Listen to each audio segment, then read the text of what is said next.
You've tuned in to the Brave Files podcast, and we are so very glad to have you here. My name is Heather Vickery, and I am the host of the show.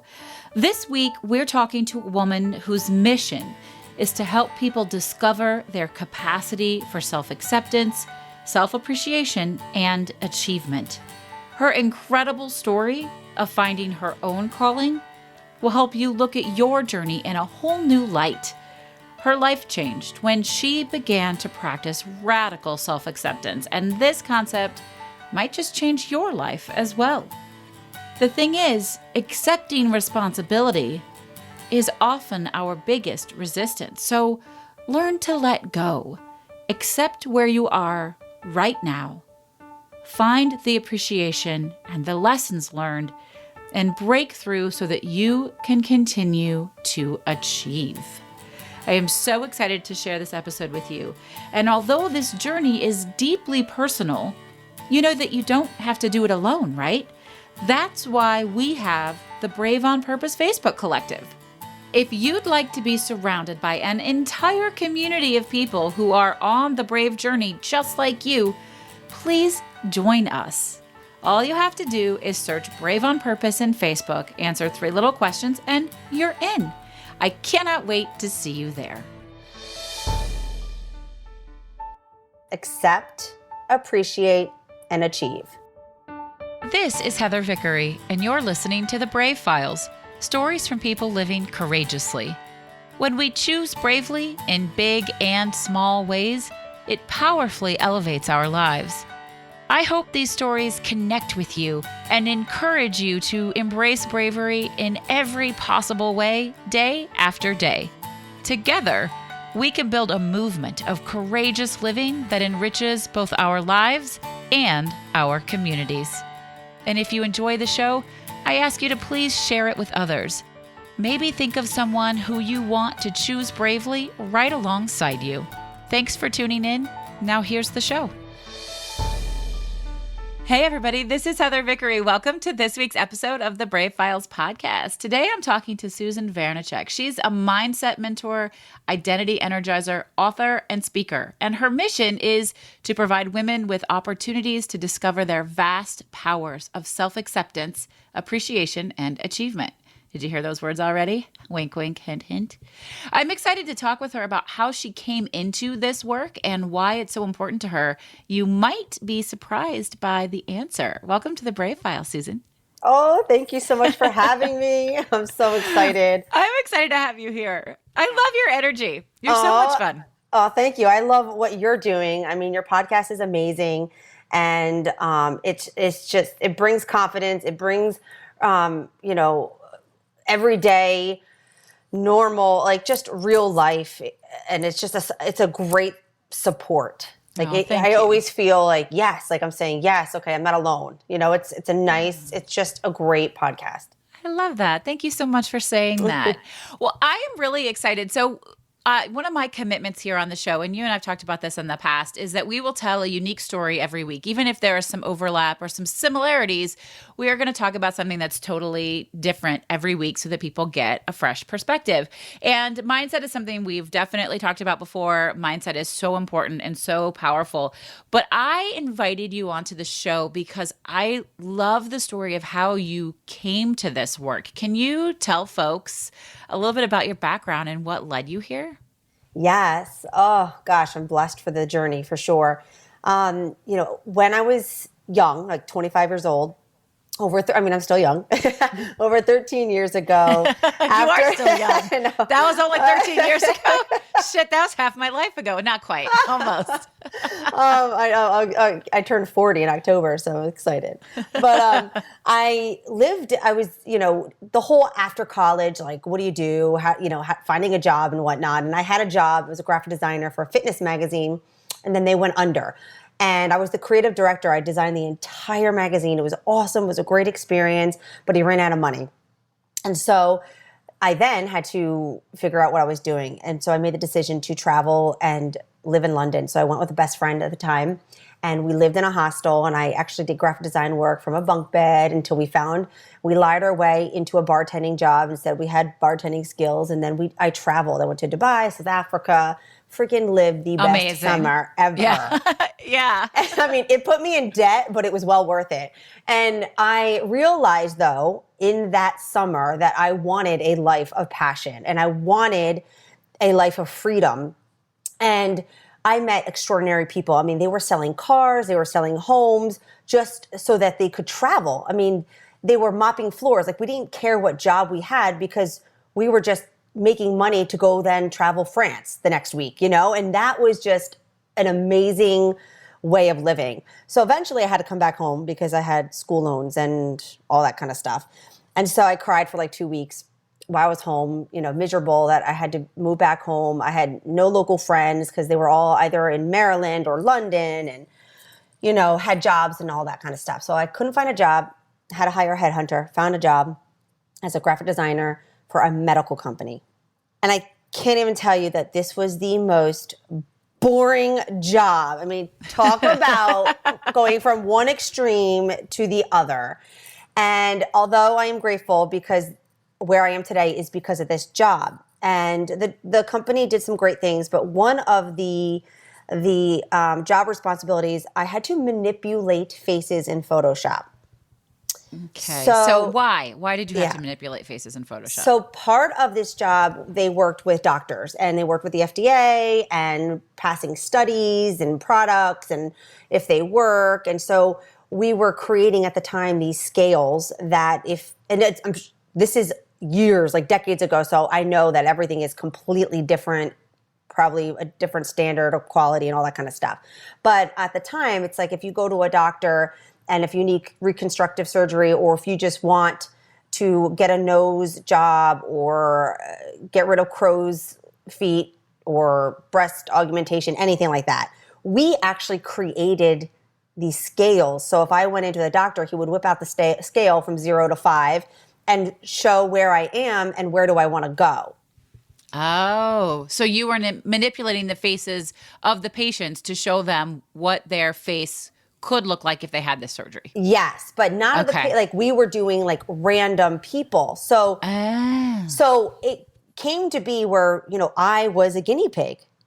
So like they took pictures of all the employees for baselines and I have fair skin. So like everything showed up and I was then 25. I was still depressed. I was 65 pounds heavier from partying my tush off in London.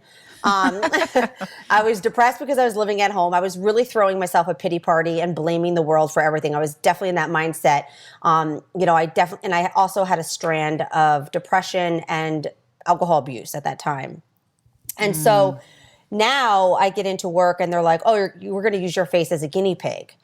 And I was manipulating my face, removing wrinkles, and I never paid attention to. 40 hours a week. 25? Who the hell has no 25-year-old has wrinkles? Yeah, at 25 years old, 40 hours a week, manipulating my face so that we could create a baseline scale. And here's the thing. Even 0 was manipulated.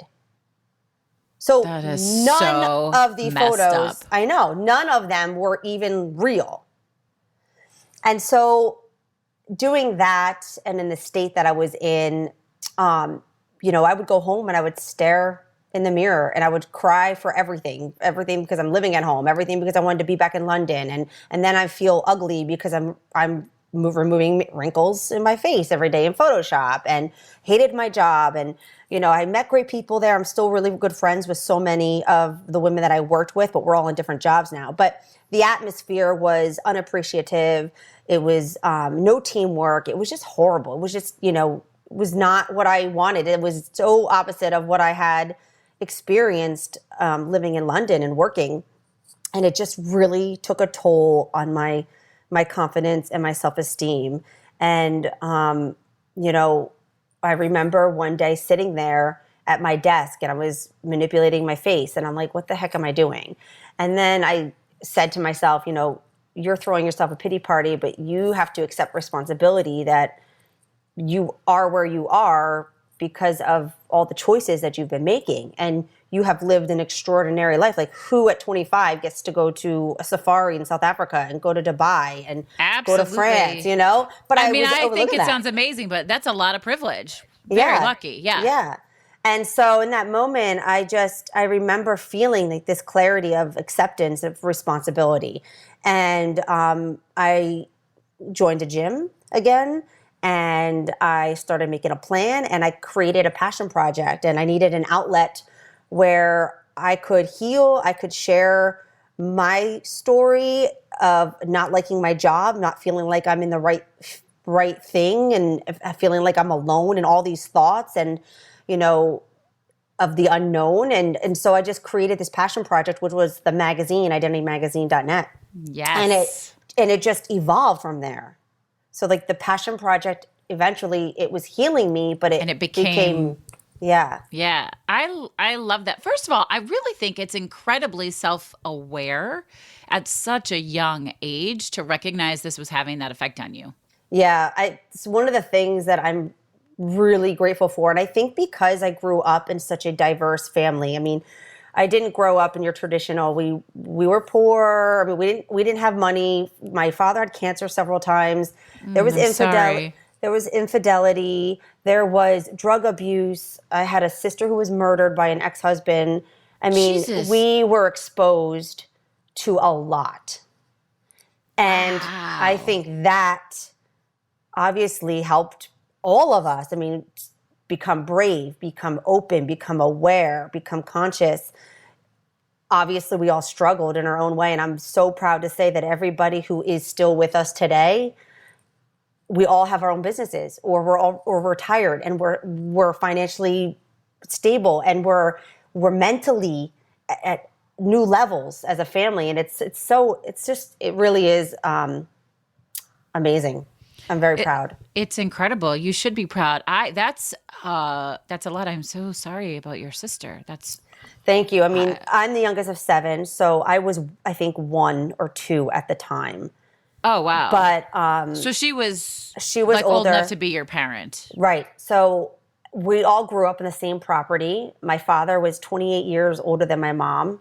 He was married twice. He had 4 kids with his first wife, and then he married my mom, and he had 3 girls. But we grew up, and we were all on the same property. So we all grew up together. And so I have nieces and nephews that are my age, it's a big, great dynamic. Yeah. Wow. Holy cow. Yeah, that is definitely a lot. And that would give you a different perspective. It's just not nice. It's a reminder that we all live such different lives, not to make assumptions, not to judge people. Right. Because I would imagine that people were listening to you talk about your travels and they assumed you came from this incredibly privileged, beautiful, idyllic childhood that allowed you to afford to travel like that. Right. And you can easily make those assumptions when you hear people talk about their experiences, but you don't know. You don't know what they've been living. Right. Yeah. I mean, that whole time, my family was actually very angry with me that I was there. They were very angry that I was living in a hostel, because this was in 2004. So a lot was going on still with like security and from 9/11. Yeah. And then they're like, oh, you're living with a stranger, a guy, the owner of the bar, who I still talk to. We FaceTime even now, just yet last week, invites us to live above his bar for free. And we're like, nobody trusted it. And, but I believe I have a good sense of character, and I just, I had my best friend. We both were okay with it. We went with it, but yeah, everybody was nobody, like, they were mad. They were angry. They kept asking every day for me to come home. Wow. That's fascinating. And so you didn't, because No. you knew your heart, you knew what you wanted. You just have like an incredibly resilient personality, I think. Like energy about you. I like to think so. Yeah, absolutely. So talk to us a little bit about starting the side hustle in more detail. What was your goal with it, and what were you hoping for it when you first started? Yeah, I mean, I had no business background at all. So I had a brother at the time. He owned his business. He still owns his business. So I went to him. And I asked him, how do I start? Where do I go? And he gave me his big entrepreneur book. And then I took a class at a county college. And I just gave myself homework every day. And I just wanted to share and support and share stories and then get other people to share their personal stories, because at the time, nobody was as vulnerable as they are today. Yeah. And, and I wanted a magazine, but I didn't know anything about print. So we just started online. It just happened to actually be that turning point that digital was taking off.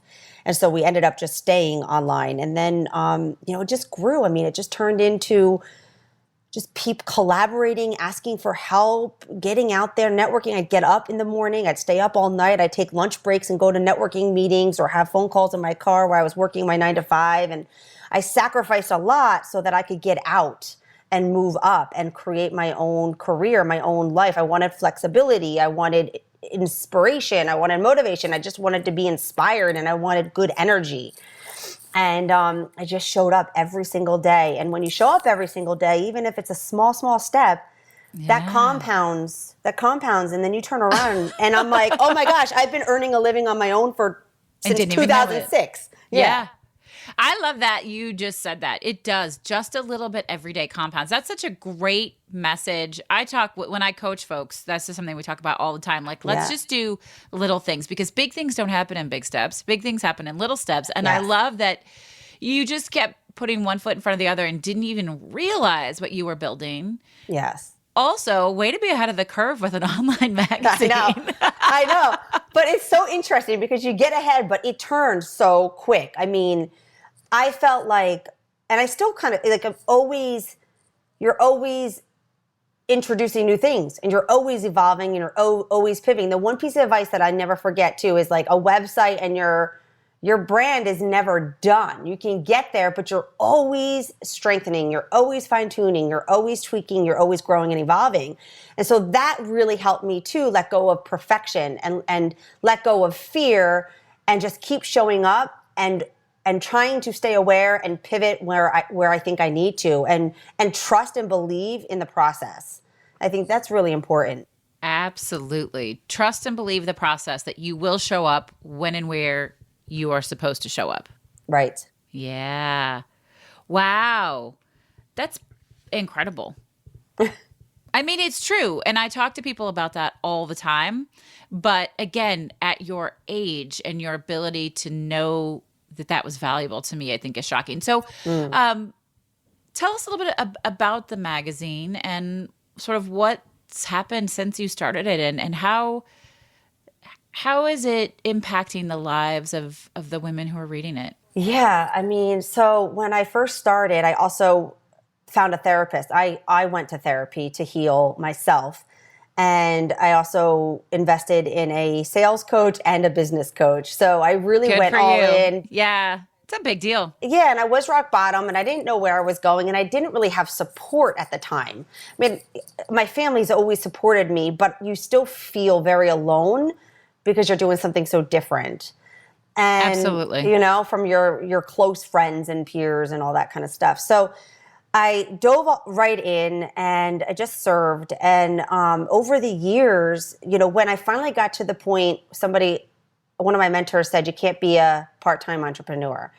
And so I made the decision. So I made the decision to start leaving my job. So I started to set things up, and I talked to my boss, and I went part-time. And then when I went part-time, I picked up bartending on the weekends. And then I left the job, and then it was done. And then I was just bartending on the weekends, and I found an office for $200 a week right down the street from the bar, and then I had my office. And when I left and I had this office, I was working full-time with my coach, I was like, oh my God, now what do I do? What do I do? Like, what's my next step? Wait, there's no money. I know. I'm like, I can sell. I know that my goal is obviously to sell advertising as well and all that kind of stuff. I was like, but I need something else. And so she said, well, what about the first 3 years of your magazine, all that content? Why don't you create a book? And so I did. So I created this identity mag book. And so I just compiled everything, and it's like a unique, the cover looks like a magazine. I sold advertising in the back to help fund it. And then the inside looks like a book. And then there's so journaling in between. And then I'm like, well, who's going to buy this? Nobody knows me. And so then we just came up with a 48 state touring workshop. Okay. So literally just created it for myself. I managed to travel to 8 states. I didn't earn any money. It was not profitable, but I showed up. I practiced. I developed a signature workshop and I gave it my all. And the last workshop was in Arizona and we went over an hour because the women, it was like 40 women and they were loving it and they were transforming in the 3-4 hours. And then I was engaged, so I put that on hold. I never finished that. But here's the thing. A year later, a woman that was in that workshop in Arizona reached out to me because she then had a job where she needed to hire a speaker and somebody to come and do a retreat. So then it was 7 years in a row. She hired me for 3 workshops in Utah, New Mexico, and Arizona, and paid for these retreat weekends. And that's awesome. It was the turning point of my career in speaking. And then from there, it just went to coaching, and these women are transforming. Like what Absolutely. women are getting, I'm giving women the opportunity to learn how to create a lifetime of healthy internal dialogue, and learn how to be their number one cheerleader, and give them tools to keep them inspired and keep them motivated and keep them breaking through with acceptance. Like accepting responsibility on every single layer, because that is our biggest resistance, is when we're fighting. Yeah, and it's like, let go, accept where you are now, find the appreciation, the lessons learned, right? And break through so that you can continue to achieve. Yep. Yeah. I love that. Acceptance is such a big deal, and responsibility. I do a lot of corporate work like that, where I'm like, look, there's always going to be somebody else who has some sort of fault in what doesn't go well, but you can only control yourself. So you can only manage whether or not something goes well or doesn't go well by how you handle it. Right. And so, but that's a hard thing for people to digest. Back in my event planning days, it didn't matter which vendor made a mistake. I felt all the responsibility. I was in charge. It was mine to own. And we're in the current state of our nation. I'm like, true leadership is accepting responsibility. And with the work that you're doing, you could be a leader for yourself. You don't have to be leading a company. You don't have to be leading anything, but you can be your own leader. And so when you do accept that responsibility, you just approach things differently. Right. Yeah. I love that. I feel like, going with your brave, like accepting the responsibility, owning it is being brave. Having courage and knowing that, okay, I got to pivot or I got to change. Like when I injured my back 4 years ago, I fought it because I had I had twins. They're 5.5 now, but they were newborn twins. And I thought, no, I got to take care of them. I can't focus on myself, but I got worse and I got worse. And then that impacted my marriage. It impacted mothering. It impacted my career, because you're in pain, you're frustrated, you're aching. And so I remember I was standing in my living room and I said, okay, I need help. I have to accept responsibility to heal. And so I did the work. I called and found the doctors, and then I, got the MRIs, and then I had to go to PT, and then I had to do the work of PT. Most people don't do the work of PT when they go home. No, and they I don't. Had to do all I've that. been there. It's really hard to do that. Yeah. Yeah, you'll go and do it at the PT office, but you won't do it at home. But that's where it matters. Yeah. And so I had to, you have to accept all those layers. Like we have responsibility on so many layers, but just accept it, own it, embrace it, and learn to have fun with it and roll with it, because you're always going to come out more brave, right? You're going to come out stronger, wiser, and more connected to who you are and what you want in life. 100%. And I love what I just heard you say just now, and I love so much, is taking responsibility for self-care. You didn't use those buzzwords, which we're all sort of sick of, but that's what you said. Like when you put your health first and your mental state first, when you care for yourself, you are better able to care for everyone else. And I can't tell you the number of conversations I've had where I say, it is selfish of you to not take care of yourself, because you can't give anything to anybody else if you fall apart. I know. And that's like one of the things that I teach now in my mindset program and the coaching that I do within my mindset program. It's, if you want transformation, if you want results, if you want to create a lifetime of a healthy internal dialogue, what you eat, how you sleep, and how you move your body is playing a role into that. Yes. Like it's just, you can't get around it. If you want to maximize your results, if you want better relationships, if you want better communication, if you want to be more brave, you've got to fuel your body with movement and water and sleep and balanced nutrition. I'm not saying perfection, but find the balance and it all plays a role into your daily choices, your daily happiness, your daily energy, everything. Just can't get around it. Yes, it does. I love that. Yeah.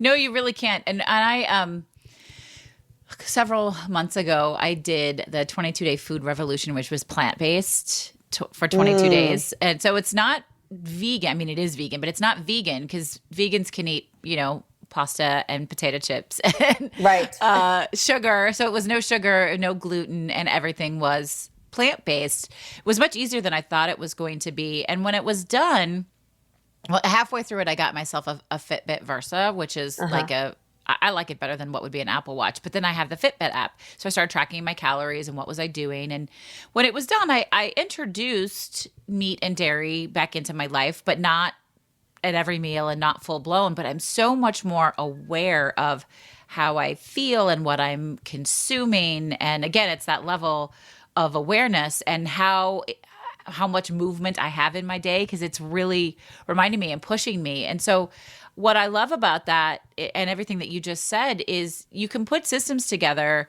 to push you and get you excited and accountable for that. But it really all does factor in so much. It's huge impact, more than I think most people take the time to realize. Yeah.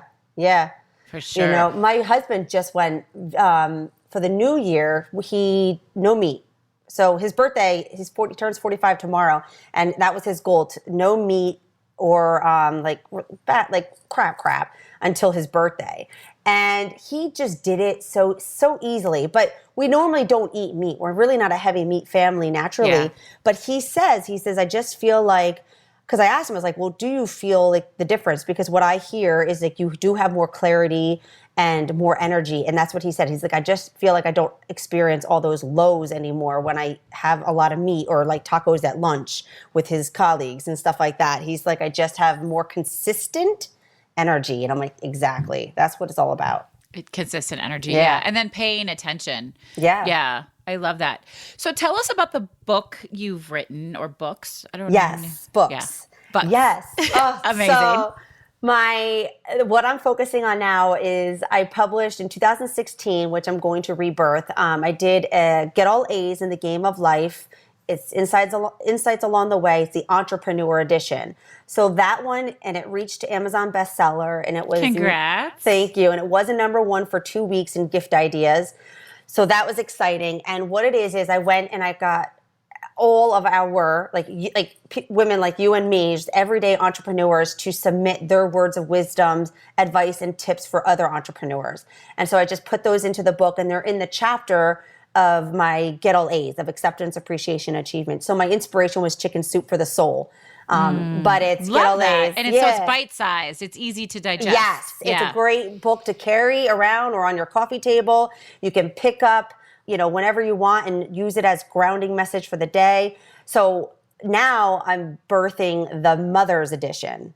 So it's supposed to be out in time for Mother's Day, but obviously with everything that's going on, there's a little bit of delay in like the cover design and stuff like that. But the goal is to get it out in time for Mother's Day. But that's the next edition, is the Mother's Edition, and my goal is to have a series of them. I love that. I think that's thank wonderful. you. I'm so excited for it, and and I think that's the biggest thing is so many people don't think. I know so many people who want to do a book, but they think that it's not going to be accepted or a big hit. Who cares? Right. Absolutely. If you want to put it out there, and if you're having fun and you love it, do it. And it's amazing because we have the platform to do it. Like people can do it now so easily with fairly with easy. Kindle. Yeah. And and that's what I'm excited about. To get this series out and to share the formula of the process of acceptance, appreciation, achieving. Cool. And then, with the sound bites of quotes and wisdom to help, pick them up during the day when we're crying into our pillow, or now when we're hiding in the bathroom because we need our time. At the time that we're recording this, listeners, we're all shelter in place because of COVID-19. So I am hiding in my bedroom with a large number of children that all live in this house at this moment on the other side of the wall. And, Susan's got her kids locked up on a different floor with her husband. So we're like bathroom. And I love that you said, it's hilarious that you said that, because right now we're functioning with one bathroom and 7 people. Oh my gosh, I feel you.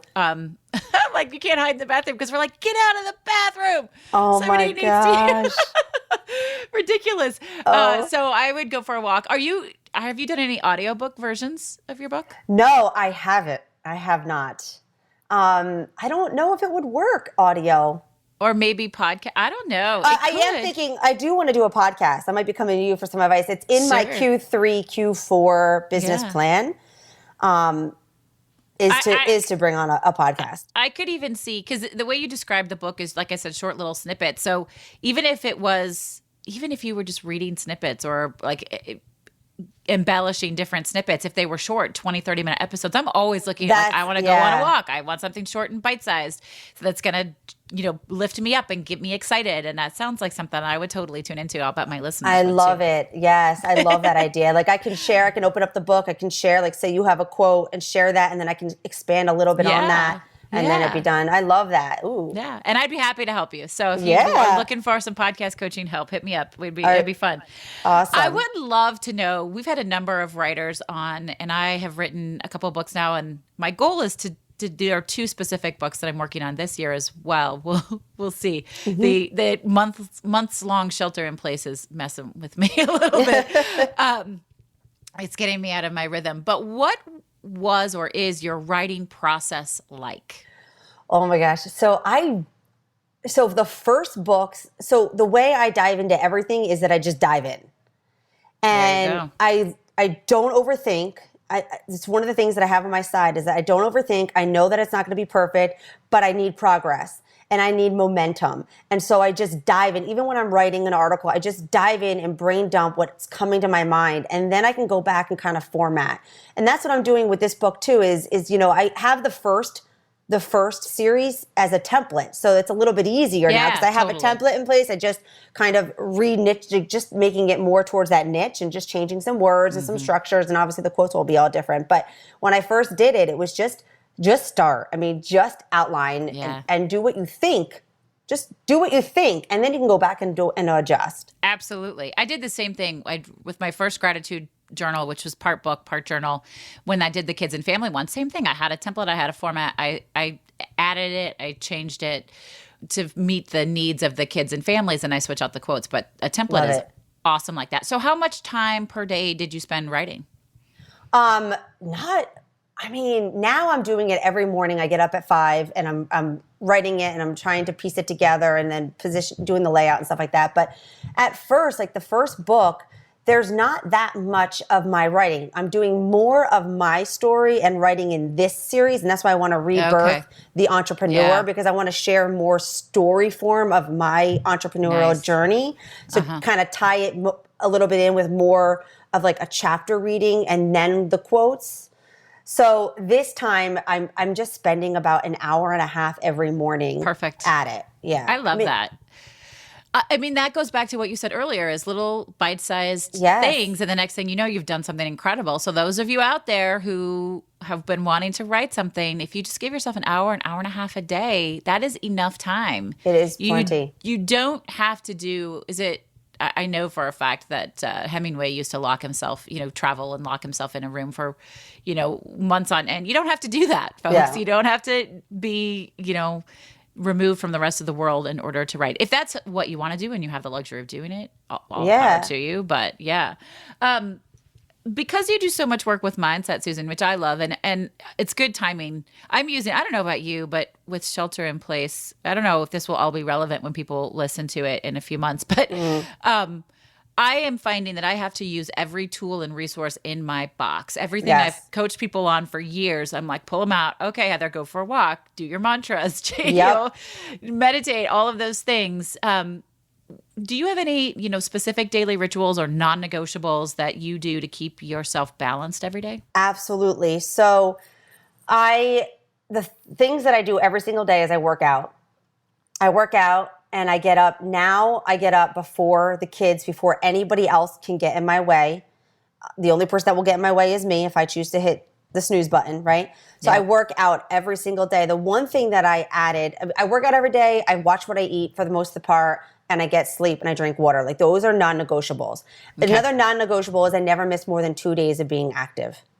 And that has saved me because what part of the work that I do within my program is I help women discover their triggers and their bad patterns. Yeah. And then once you discover your triggers, which I'm sure you know, you can then fix it. You can then adjust. Yep. And so awareness. And so one of the things that I discovered is that, and same a lot with my clients, if they're starting to work out, if they want to add that, if they miss 3 days in a row, and if I'm missing 3 days, that 3 turned into 4, 5, 6, 7, and then I'm restarting. I'm like, all right, let me restart day 1. So I put in place, I will never miss being active more than 2 days in a row. And that doesn't mean if I'm not, it could be just going for a walk, or even if I'm just doing 3 sets of push-ups. I am doing some exercise, some movement, getting my heart increased, at least every day. And I will never miss more than 2 days. And that has saved me. So I really, really encourage and invite COVID-19 or not, start implementing that in your life. Don't go more than 2 days of not moving your body and doing something fun and doing some kind of activity. But the one thing that I did add since this started was I love oracle cards and, guided cards. And Me too. So I added that every morning, and I've been sharing in my private group. I go live and I read it to them, and it says, my intention is for this to be our grounding message for the day, and try to own in on this message, these words, whatever that inspiration was for that day, whatever I pulled, because there's so much going on and we can easily get pulled into different directions. And we don't want to go down a rabbit hole, and we want to still go after our goals and our dreams and our daily intentions. And so that's one thing I have not missed a day, is pulling a card so that I have a grounding message. And I do that before I work out. I love that. I want to be in your private group. That sounds amazing. I'll add you. I will add you. That sounds amazing.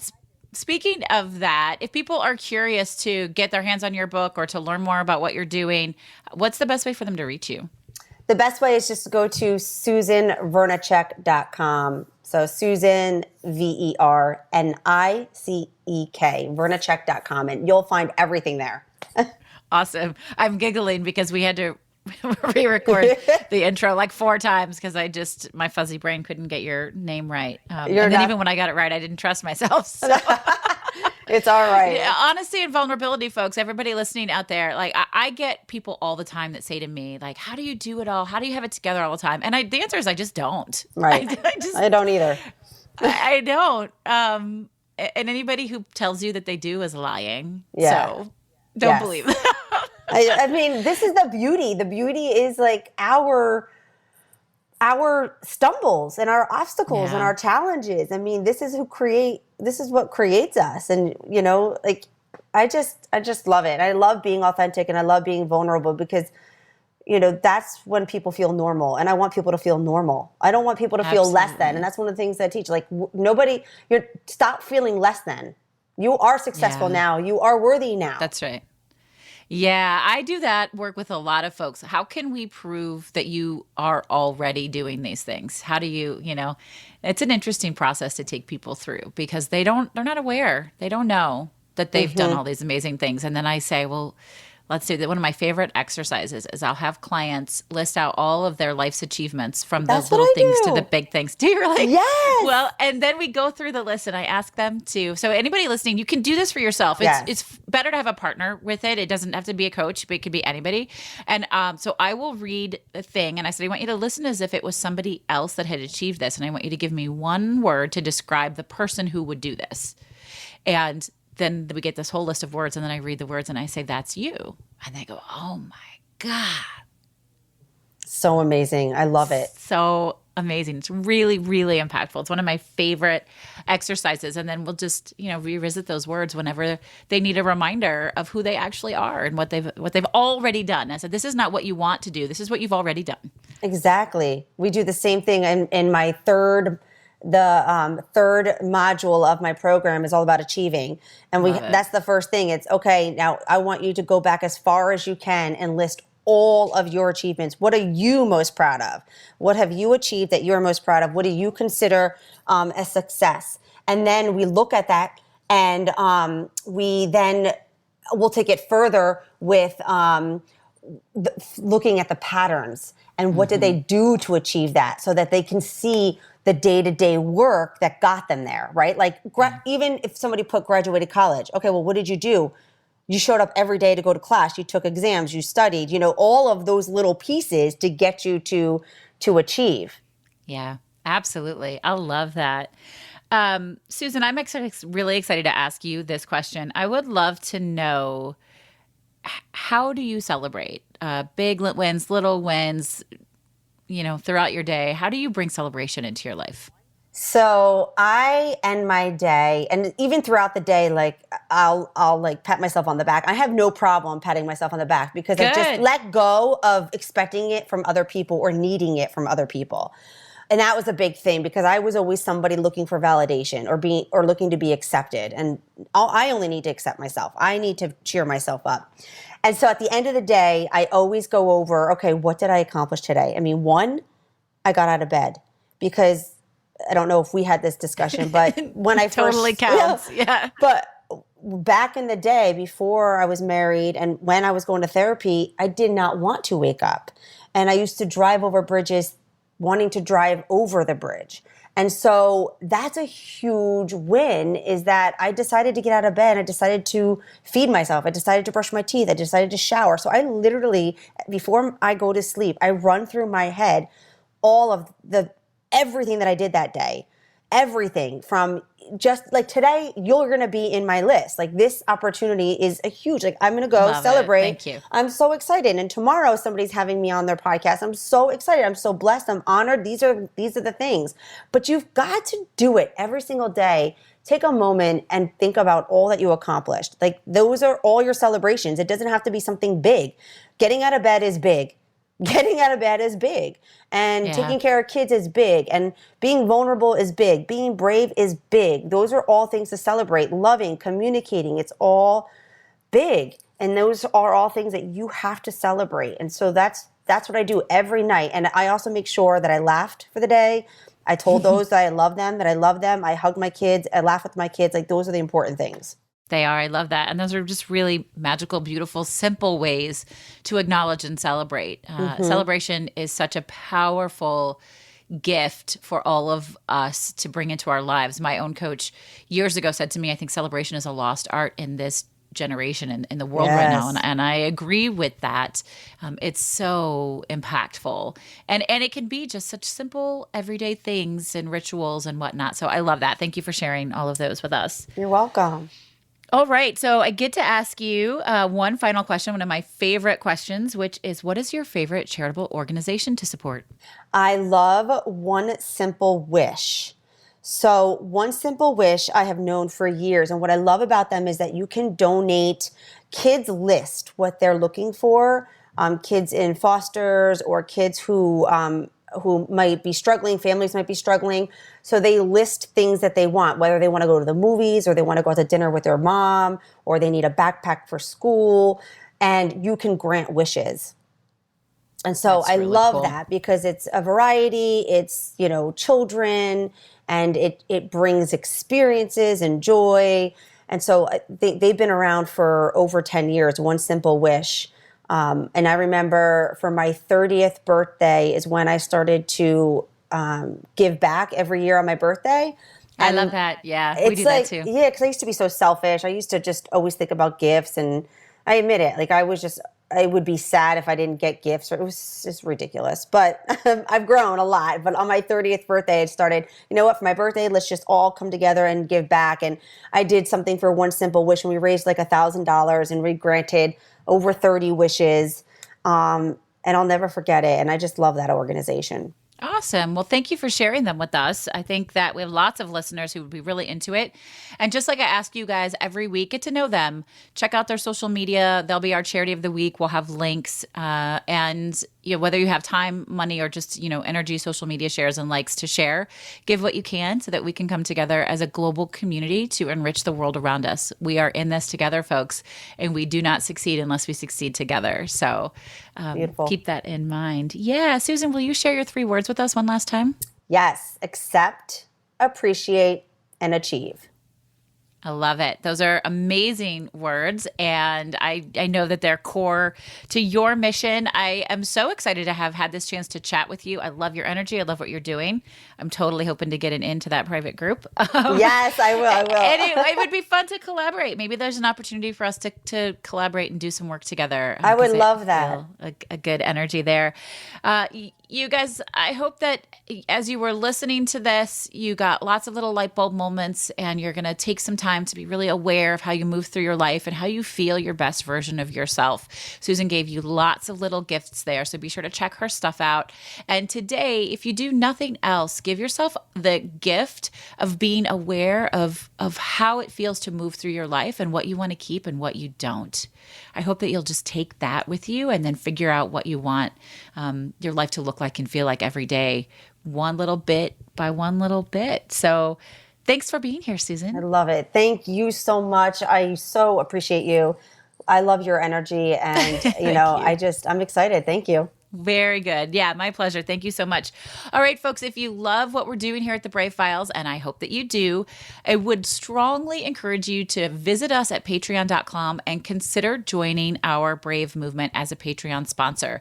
There is a ton of time and work, not including money, time and work and money that goes into producing this show. And in order to be as there for you as we want to be and grow in the ways we want to grow, we need your support. So visit us at patreon.com/bravefiles. Check out all the different levels. There are so many different levels, and they come with cool prizes, but mostly you just get to help us do this incredible work. Patreon.com/bravefiles. Find a level that works for you and join our Brave movement today. If you have any thoughts, questions, if you want to share anything with us, I love getting calls from our listeners. You can give us a call at 312-646-0205. Share anything you want, and I will respond to you personally. I listen to everyone myself, and I get back to everybody. So let us know what your thoughts are. Thank you so much for taking the time to be here today. I love all of you. I am so excited to be on this brave journey with you. This is Heather Vickery reminding you today and every day to go out and choose bravely. Hey friends, I want to share something really exciting with you. We already know you enjoy listening to podcasts because you're listening to this one, but I'm also betting you enjoy audiobooks. And hey, listen, if you don't already enjoy audiobooks, then it's time to check them out. That's why I'm really excited to share Libro.fm with you. They are an incredible new platform for listening to audiobooks. And by choosing Libro.fm over other audiobook services, you are supporting a local bookstore of your choice and investing in your local community. Libro.fm offers over 150,000 audiobooks via their primary platform, which, by the way, they built with love and from scratch because they're a small business also. They even offer bookseller recommendations for great audiobook options. You can sign up right now via www.vickeryandco.com/LibroFM. That's vickeryandco.com/LIBROFM. And when you do, you'll get one free audiobook of your choice, and the proceeds will go to your favorite local bookstore. Now, check what I just said there. You're going to get a free book, and the proceeds are still going to go to your local bookstore because Libro.fm makes sure that their booksellers get paid even when they give a promo to customers. I've listened to over 20 audiobooks this year alone. I especially love listening to memoirs read by the author, and it feels great knowing that all of my purchases support my local bookstore, The Book Table, in Oak Park, Illinois. Libro.fm. The same audiobooks, the same price, but a completely different story. Check them out right now at vickeryandco.com/LibroFM. You've been listening to The Brave Files, stories from people living courageously. To learn more about the show, find our show notes, or get some great bonus content, visit thebravefilespodcast.com. And we'd love to know what you think. You can give us a call at 312-646-0205. Let us know your thoughts on the episode, the show in general, or maybe share with us how you're out choosing bravely. This episode is brought to you by Vickery & Co. Success Coaching, coaching that helps you maintain a life well lived and a business well run. Learn more at vickeryandco.com. Our music is produced by Matt Lewis. Follow him on Instagram at mattmmusic or visit his website, theunionband.com. We couldn't do any of this without our extraordinary audio engineer, Andrew Olson. Learn more about him and check out his work at findandrewolson.com. And special thanks to our associate producer, Kim Statler. I'm your host and executive producer, Heather Vickery. Thanks for tuning in, and we'll talk to you next week.